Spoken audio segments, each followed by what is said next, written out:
তোজোর মা নিয়ে চলে এসেছে ছোট বড় মিলিয়ে 13খানা কি এগুলো লুচি। ঠিক আছে, আমি যেটা বলছিলাম যে যারা লুচি খেতে পারবেন না তারা এই যে ফুচকার সাইজের লুচি আর এই যে তরকারি বানিয়ে নেবেন।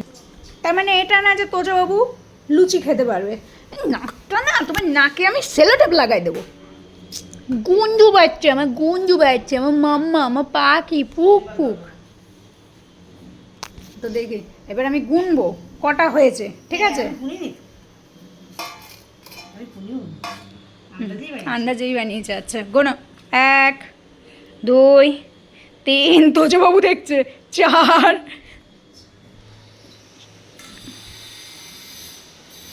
9 10 11 12 এই 13। এই যে আমার মায়ের 13টা কমপ্লিট। মা সাইজটা দেখিয়ে দাও লুচির।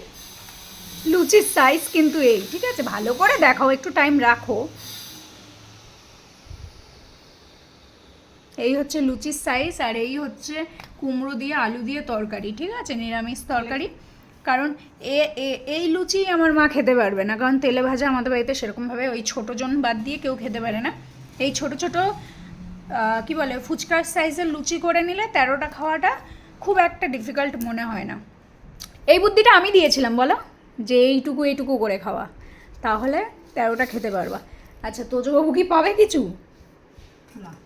তোজবাবু পাবে না, আমি শুধু দেখবো তোজোর মা খাবে আর এই প্রথম তোজোকে সেটা দেবে না।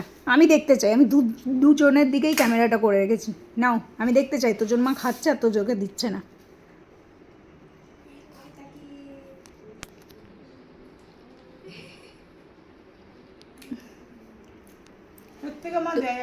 এর থেকে দেওয়া যাবে না শোনা। আর তুমি লুচি খেতেও পারবা না, তেল না যে কটা লোম বেঁচে আছে গায়ে সব পড়ে যাবে। তুমি তার থেকে ফল খাও একটু একটু করে। দেখে সারা তাও নিতে পারলো না, বুদ্ধি নেই। বুদ্ধি না থাকলে তোজোর মতো ছানা হয়।